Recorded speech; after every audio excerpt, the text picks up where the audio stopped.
Alright, today we are doing a top 10 best commons for Return to Ravnica Limited.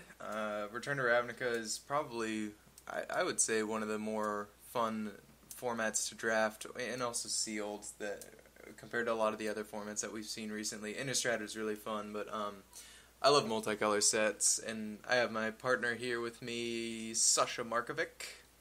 What's up? My partner, making us sound like we're like partners. Partners. But yeah, Sasha and I have played quite a bit of Return to Ravnica Limited, and we're gonna start off with number 10 and go from there. So, number 10, Giant Growth. What do you think, Sasha? A very, very good combat trick. It's best green piece of removal, to be honest, in the set. Like, Savage Surge is contention, but it's like uncommon, you don't see it too often, and +3/+3 is just so good because you get to compete with the Centaurs. Yeah, I just feel like it really just Giant Growth really just gets you out of range of everything else, and I honestly, like, if Giant Growth were uncommon and Savage Surge were common, like, it wouldn't make a difference to me. Like, I think Giant Growth should be the uncommon one because it's just better than Savage Surge, because the untap ability from Savage Surge just really isn't that relevant. Right, and like fighting removal spells like Annihilating Fire and to some extent August Spree as well. Right, and being able to like block with a bird or a Saproling token or something like that on like 3/3s are like the meaty, creatures of the format with centaurs flying around everywhere. So this really just puts you out of range of everything else, and like you said, one of the best, or is the best green removal spell in the format, at least for commons. I don't know. There's probably an uncommon or a rare one that's better. So at number 9, we have a very similar card, Swift Justice.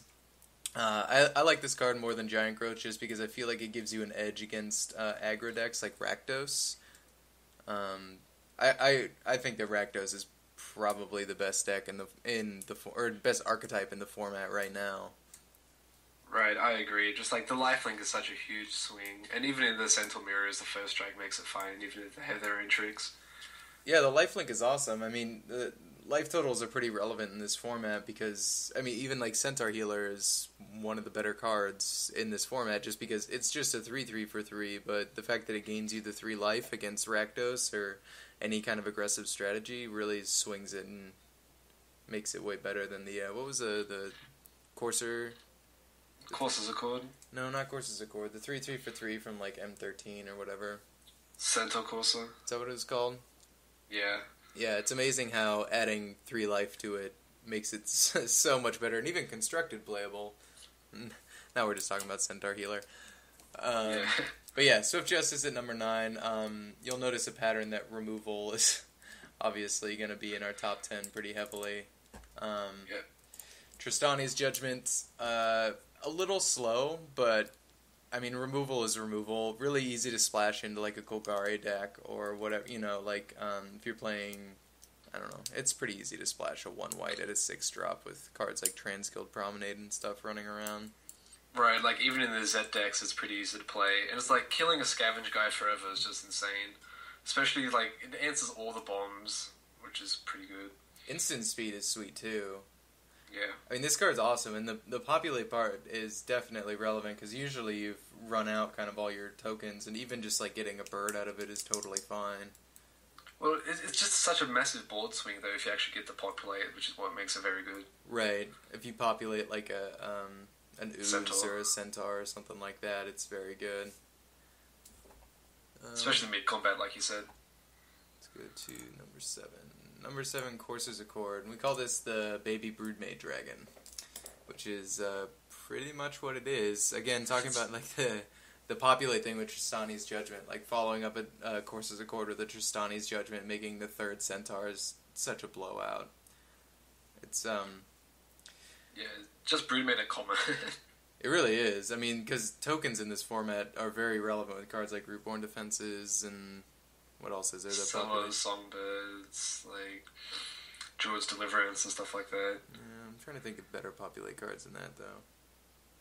I mean, Rootborn Defense is a huge one. I was actually, when I was looking through all the commons for Return to Ravnica. Like, Reborn Defenses is one of the cards that I was just like, it's so potentially good. Like, I've had Rootborn Defenses that are such a blowout against people. It's like, I'll make a dude, all my dudes are unblockable, I'll block all your guys, all of your guys will die, and I'll keep all of mine. My turn. Right, it's just like a massive 4-for-1 or 5-for-1 sometimes, it's ridiculous. Yeah, this card's a little bit slow, which is why I don't rank it higher, because this is a pretty fast format. Like, just because Rakdos and Izzet are in the format, actually just Red in general is, Yeah. the red cards are just amazing. Honestly, if you're drafting, red is like the color you want to lean towards in this format, and the fact that Courses Accord is a 6-drop, and same with Tristani's Judgment, why it only saw number 8, is just, it's kind of on the wrong colors and it's a little bit slow.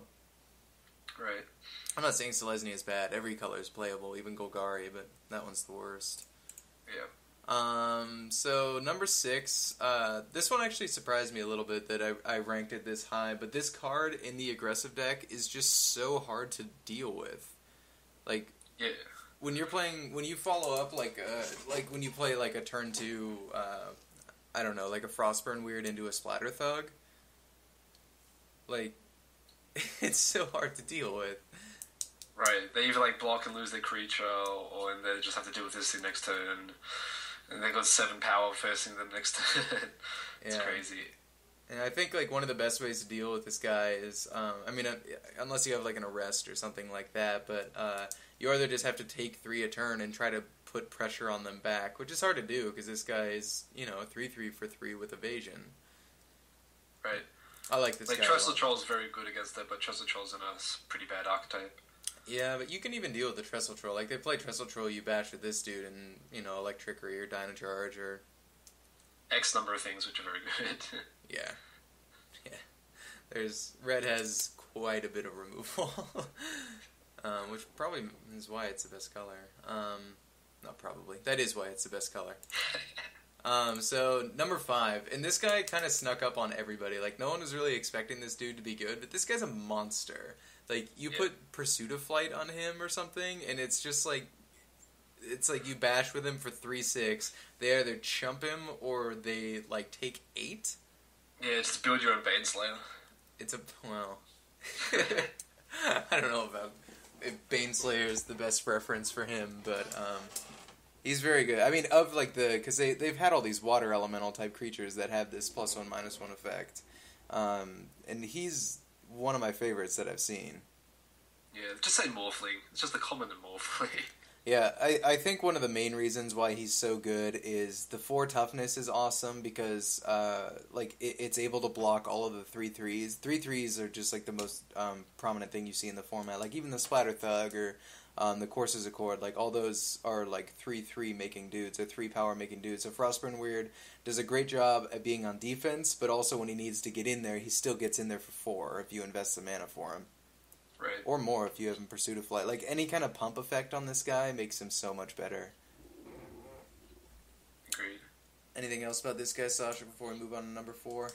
Not really. Just like you said, interacts with Pump. Like, Civic Saber's very good with him as well, because the 4 toughness is really key. And he's red. Yeah, he's red. If it's red, it's good, like Splatter Thug. So, Centaur Healer. This guy came number 4, which... I wouldn't say, like, surprises me. It surprises me that, like, if you look at, like, the top 5 or 6 cards, like, they're all red cards, except Centaur Healer's in there. And the reason Centaur Healer is so good, and we talked about it before, is he's so good at battling the red cards. Right. Like, the game through life is a pseudo Time Walk, if you're on the play. Or even on the draw, it's fine. Pseudo Time Walk. Yeah, I mean, it kind of is. I mean, it's nice when you're ahead, too, like, just having, like... They can't win the race if you play the first dude that's played is like a Centaur Healer and you're at 23 and then they have to like answer that and be applying pressure through a 3/3. It just doesn't work very well. Right, especially all the red decks, the creatures don't usually block. Yeah, if they play like some of the crappy 1 and 2 drops that Rakdos has, like Rakdos Cackler, and they get in there for like 4 or 6 or something, but then you play a Centaur Healer and put yourself back up to like 18. It's just kind of it's a huge cock block for them. Like he's very hard to get around. He's hard to remove without one of the clutch removal spells like Annihilating Fire or Augur Spree. Augur Spree, and again, like being a 3/3, like 3/3s are, you know, the nuts. Just a very good stable creature for the format. Definitely. Coming in at number 3, Annihilating Fire. The reason this card got number 3, the double red makes it a little bit hard to cast depending on the deck that you're playing. And the 3 damage, a lot of the times I like to use Annihilating Fire to the face. And if you're not playing an aggressive deck, then using it to the face is usually not as relevant because you're not really trying to, like, burn them out. You're just trying to, like, grind them out, you know? Yeah, like in the Grixis control decks, you just want answers to everything, like the face isn't that relevant. Yeah, but I mean, still being able to kill a 3 toughness thing is awesome, and the fact that it exiles it is very relevant against, like, Scavenge and stuff like that. Right. Yeah, this, I mean, it's removal and it goes to the face, so it's very good. Annihilating Fire is one of my favorite cards to pack one, pick one. Right. So number 2, Augur Spree. This card, on the best colors, fits every single archetype. The Grixis control, Rakdos aggro, even you'll splash it into Izzet aggro. If you're playing like Golgari, you'll definitely splash red for this card. Right, everything except Celestia plays this card. It's just a monster. Like, yeah. It's very good against Selesnya too, because they have all these combat tricks, and when they go to like, Swift Justice, their Centaur, Giant Growth, their Centaur, and you put an Augur Spree underneath it, you just 2-for-1 them. Right. Azorius is another thing I should have mentioned. They don't play this either. But Azorius isn't that competitive, I think. It's fine, but it's not amazing. Yeah, I mean, I would put Azorius and Golgari down on the bottom, because I like Rakdos and Izzet the most, just because they have red, and then I'd probably put Selesnya next, and then after that, I just don't really care. Like, the only times I really draft Azorius or Golgari are the times where it's just very, very open, or I pack one, pick one, like a Cyclonic Rift or something like that. Yeah, something silly like an Asperia. Even then, though, I always, like, you pack one, pick one, a Cyclonic Rift, and I still notice myself just, like, going into Izzet. Yeah. Or just like, let's pick up, like, a Gatecreeper Vine and still play this, you know? Right. So, but yeah, Augur Spree is amazing, and it's the reason it's ranked over Annihilating Fire, again, because Annihilating Fire just isn't as... the Annihilating Fire performs way better in the aggressive decks, whereas Augur Spree performs very well in both of them.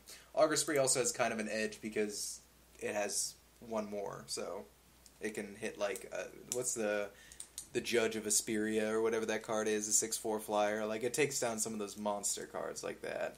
Yeah, it hits more bombs. Going to number 1, and I don't think this is a surprise to anyone. Stab Wound is... insane. Yeah, it's just the best card in the format. Like, and again, talking about, like, the whole Grixis control archetype, because Grixis control is one of our favorite things to draft. But putting this guy on, like, their Trestle Troll or their Armory Guard or something, or their Sunspire Griffin, and then you don't have to do anything for the rest of the game. Right, like, even on Centaurs or on Unleashed creatures, it's insane on anything, to be honest, that it doesn't kill. Like, sometimes you kill a Guild Mage with it, but preferably just want this card to kill them. But that's the thing, is you can still just use it as removal, and that's totally fine. Yeah, it's not, like, strictly just on, like, X3s or greater. It's versatile.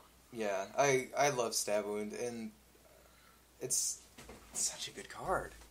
It's insanely good. But yeah, you play this in the aggressive deck, you play it in the slow deck, it's very good in both of them, and just kind of grind them out or burn them out. It's like the definition of an aggro control card. It does all the roles all the time. Yeah, and it's 1 black and 2 colorless. I mean, this would be significantly harder to play if it were like double black.